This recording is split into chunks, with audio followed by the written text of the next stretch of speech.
Hello, hello, hello, ladies and gentlemen. Thank you for hitting that play button for another episode of the Hetty Coleman podcast, where two things typically happen. One, I either have a fabulous, no, wait a second. I typically have a go-in conversation with a fabulous person.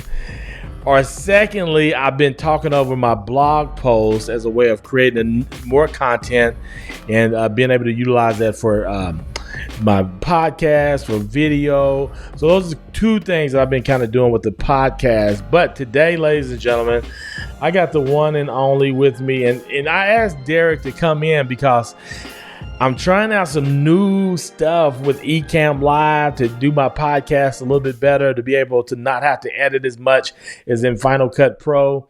And so, you know how you call that one friend, like if you mess up, they don't care.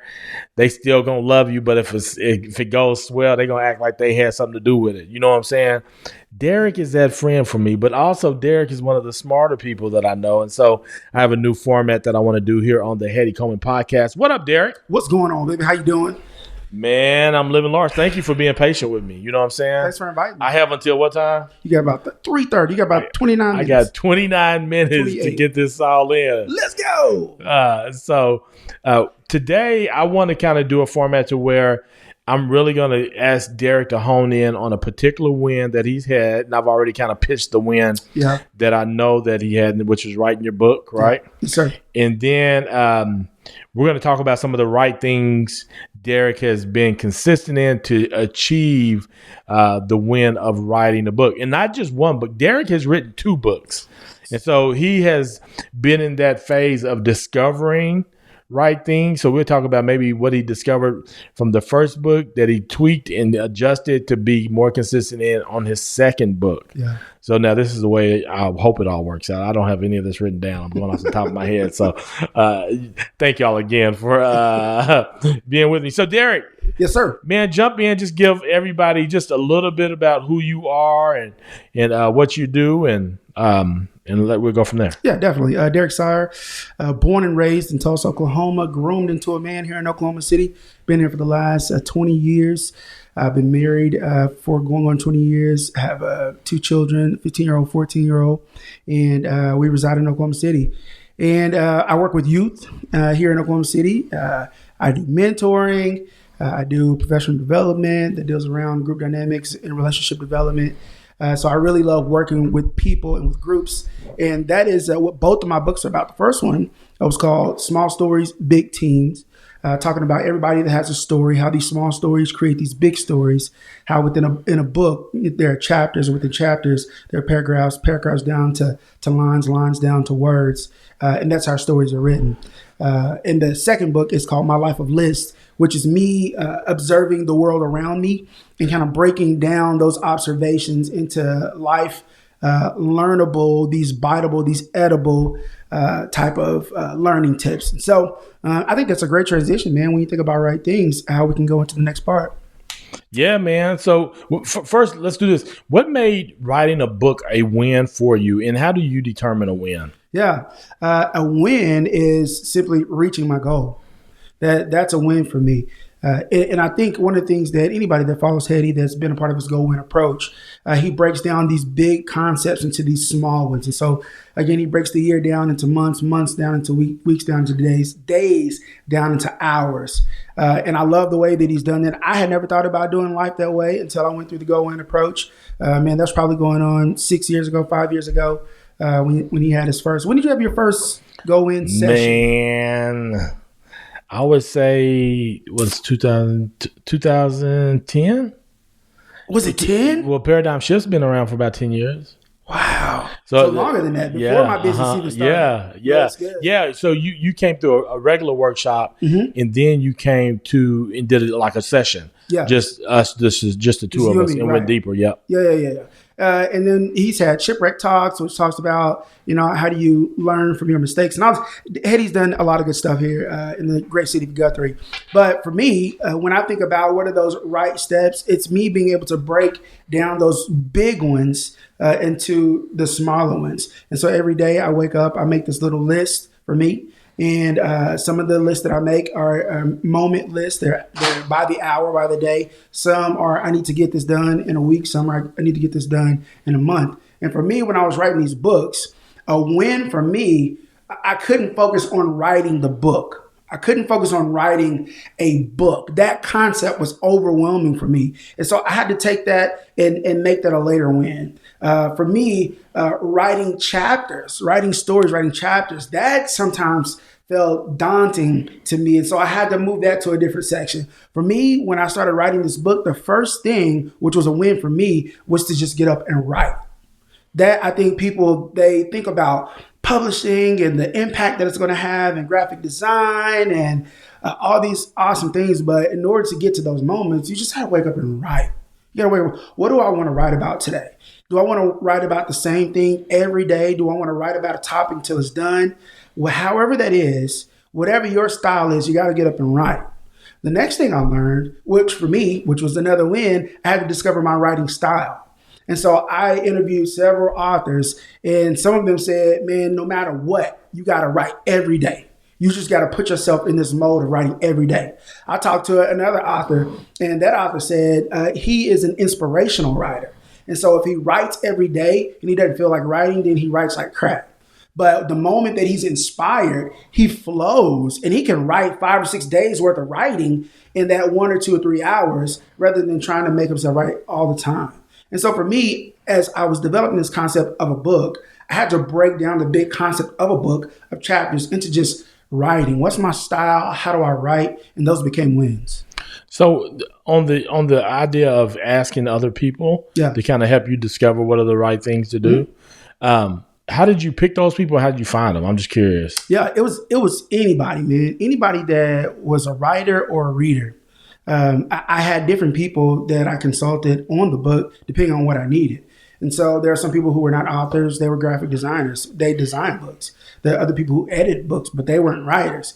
And so I just grabbed the people, anybody that was willing to sit with me, email me, talk with me, meet me for coffee. I probably consulted 15 people before writing my very first book. But as far as authors were concerned, I wanted people that had, I talked to Stan Tuller. Stan Tuller, the great writer, the great theologian, not only here, but in the Nazarene Church. He's published over 75 books in his life.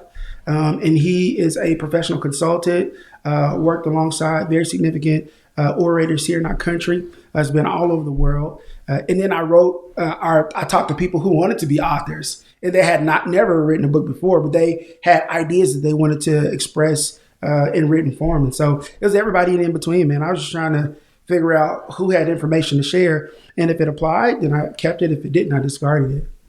That's good. That's good. And so when you're thinking about what to discard and what not, how long did you give something before you decided this is something that I would keep? And what were you looking for in that? Does that make sense? Yeah, it does make sense. How do I decide what I keep and what I discard? There was somebody that I talked to, and she was a romance novel writer. And some of the stuff that she gave me appealed to the senses, a lot of the senses, how things felt, how things touched. Come on, romance novel readers. You know, there are some things that make those books very interesting, right?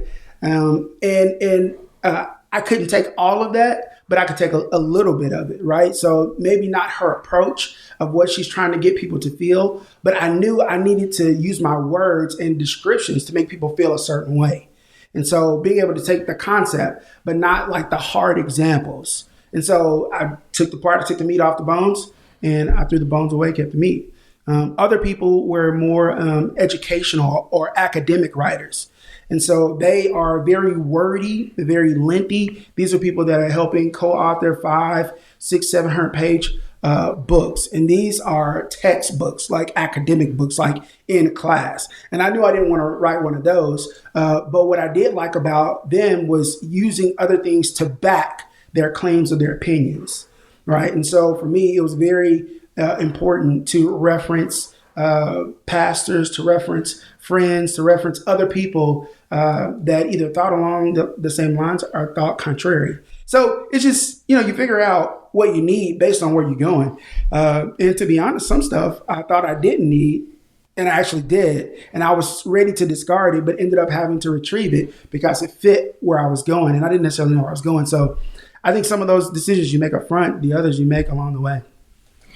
When you think about the things that you discarded, then you brought some things back. Yeah. Was there ever a time where you was like, man, I discarded that thing, but I think I'm gonna go back to it? And why was that? And how long was it before you would sometimes identify that? Because I understand you saying, man, that didn't work, so I discarded it, went back to it. Was there a time you was like, oh man, I need to go back to that thing that I discarded? Yes. So one of my next books, I have 3 or 4 books that I want to get done over the next couple of years. One of them is called Love Letters. And I remember sitting down with you years ago when you and I decided to start writing people. And you was like, man, I think I'm going to do cards. And I was like, man, I'm doing letters, bro. Like, I'm doing letters. And I got to around 500 letters. I wanted to make sure that I wrote everybody like 2-page letters. And so I get to the point where I'm going through all this paper and all these stamps, and my hand is hurting, and I'm going through pens like crazy. And I was just thinking, it was a couple weeks ago, I was like, I think I need to do cards. I need to do cards. And so part of this project, part of my Love Letters book, will focus on the back end more on cards. And that's something like that I think is very simple. And I'll give you another example. But the reason the cards, I believe, now are more effective for my life is because I have a lot more going on. And so it's more about the thought of taking time and letting someone know that you thought about them, sending them encouragement, rather than the length of what you write, right? Because I can write 2 pages and just be talking about random stuff. But for me now, in this life, the point of life that I am, cards are just much more effective. And I think people understand the sentiment. Yeah. And I'll give you another example. Going back directly to the book, I remember thinking about using, I was going to reference people, but not use their names or their posts. And I talked to 2 people, Taylor Doe and Hetty, and they was like, bro, like, how cool would that be if you just included people in your book? And I was like, nah, man, like, I don't want to go through asking all these people. And so I just started writing.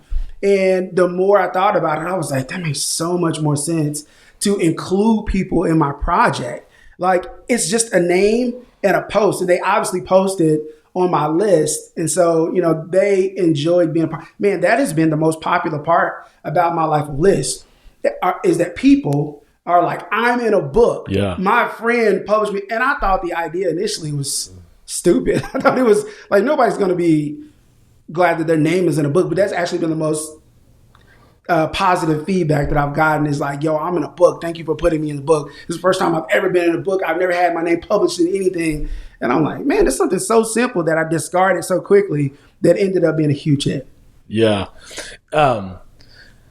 So 2 books, right? Yes, sir. And just because of time, I just want to make sure that 2 books, what would you say the 2 big differences as far as things that you were consistent in between the 2 books? Yeah. What was something that, like, maybe not in the first book, but the second book, you were definitely saying, I need to be more consistent in this in order to really make this thing happen? Yep. I think the second book, I was kind of riding the wave of the first book.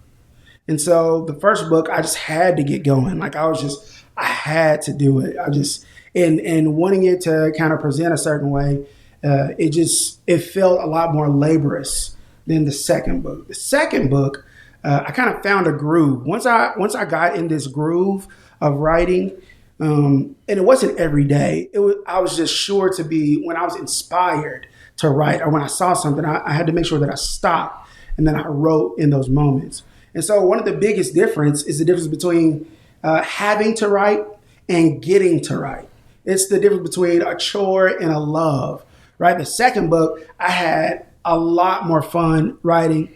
You can tell that it's a longer book by almost 100 pages. I included people in the project. I left room, which was also another heady thing. I left room for people to write and take notes and reflect back over the chapters. It was just much more fun. And I was much more proud of that project. Another thing that I did on the second one is that I had a group edit. So the first book, I hired an editor, and it was just, I think, a miscommunication in how the project came across. And so I had to actually republish that book because I released it with over 300 edits, 300 errors in the book. And so I had to correct it and republish it myself. The second one, I got eyes on everything. Like, check this one out. And there were still a couple in there, which I guess comes with self-publishing and self-distribution. But it was more fun, fewer errors. I had great feedback. I included people along with the journey with me. And I think those are probably the two biggest differences between the first book and the second book. That's good. Would you ever write another book? Yeah, man. I got 6 ideas right now. Love letters being one. I'm going to write a book about my dad. I've been tossing around this concept of followship, which is complementary to leadership. Like, how do people become leaders that become great followers? So how do we emphasize fellowship? Man, I want to have one that talks about coffee and its place in our society.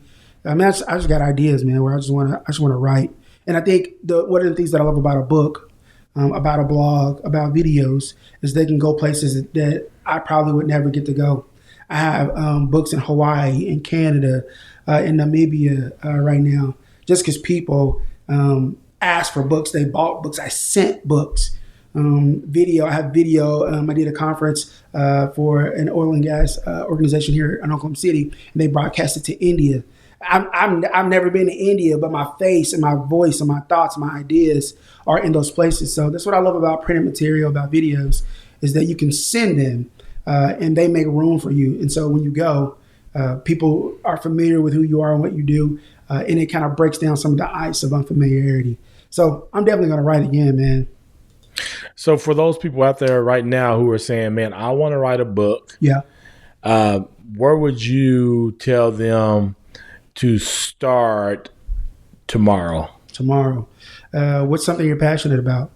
What's something that meets a need, right? What are you passionate about and does it meet a need? And if you're passionate about it and you see that it meets a need, how do those two coincide, right? What makes your heart beat that fills a gap? And then you got to figure out how it fills that gap. And once you begin to talk out loud and think through it, I think the words will flow. I also want to encourage people to not try to sound or look like anybody else, right? There's only one of you on purpose, and let that voice ring true. I think oftentimes people lose themselves in trying to be like other people. That goes for music, it goes for art. So if you're trying to start writing a book tomorrow, right, find out what you're passionate about and figure out if it meets a need, where it fills the gaps. And then just figure out how it fills those gaps and start writing according to that. People love stories. People like information delivered in stories. I think it's a great avenue for content. And so I believe that everybody has a personal story that links in with their passion, which is why they're so passionate about it. So if you can identify your passion and then think backwards on where you see that passion linking up with your life, I think that's what makes the writing part, getting the information out, a lot easier, a lot less laborious. Nice. Think. Thank you very much. Yeah, and so thank you very much. So I just really want to have an opportunity to kind of think through this new format of really getting people on here just to talk over a win that they may have, and then talk about some of those right things that they can be consistent, that they were consistent in order to achieve that. Yeah. Because I really want to see people first define those wins for themselves and then really go after them.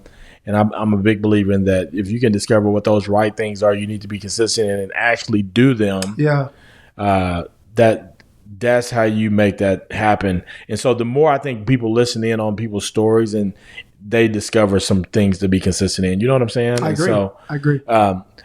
Before we go, just real quick, what's something to help you stay consistent in doing those right things? So, because it's a challenge, right? It is. Like, I have a morning routine that I try to do every morning, but it doesn't always work out. Yeah. This week I was horrible at my morning routine. Oh my goodness, it was so bad. It was so bad. What are some things that you have found? Let's say one thing that you have found to help you kind of be consistent in doing those right things that you need to do. So you said a few things, so I started thinking of a few. Okay, pick one of the few. One of the few. You're the one on the time crunch, so I messed up. I know. I'm gonna say two. Okay, go for it. One, write it down, right? Like, and I say write, but like, get it down somewhere where it can be in your eyes, right? Instead of you just thinking about it or it being a thought. This is why I think the Go In approach is so effective. It's been effective for me. I'll talk about it everywhere I go. I have a list in my bag right now, a little spiral that has days and days and days and days of my list. And so I think writing it down is so important. Keeping it in your phone. Hetty's a big app guy. In fact, Notion. When he does, what is it? Notion. Right now I'm using Notion. Right now it's like right. But it was like we've gone from Evernote to like Hetty be like, go download this app. Go download this app. And I'm like, okay. He's always got a new app. But you got to find a way to capture those things, right? Sure. So that's the first thing. Write it down. Put it in your notes in your phone. Find an app, something. Second thing that I'll say, which has been very beneficial to my life, is find people who will hold you accountable and encourage you, right? I know one of the greatest things, maybe the worst things you can do is throw a thought out into the atmosphere, like audibly, because somebody's going to hear it and they're going to catch it. And they're going to be like, hey, man, I thought you said you was losing weight. Or, hey, man, I thought you said you was going to exercise. Hey, man, did you say you was writing a book? And now automatically you have some reminders in people.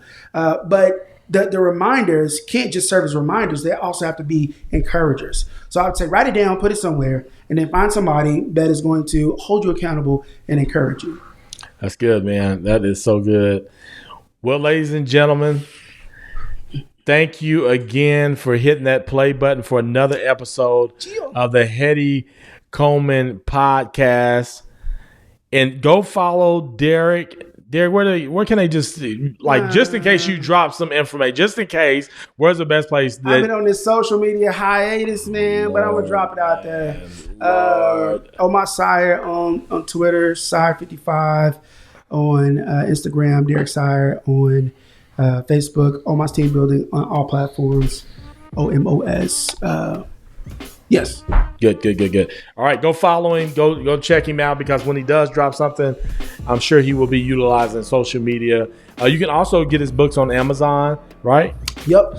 You can go to my Life of List or Small Stories, Big Teams. There's actually a website out for lifeoflist.com where you can get that book directly there. It saves on a bit of cost and shipping and all that good stuff. And so, yeah. Nice. Go do it. Ladies and gentlemen, as always, go win.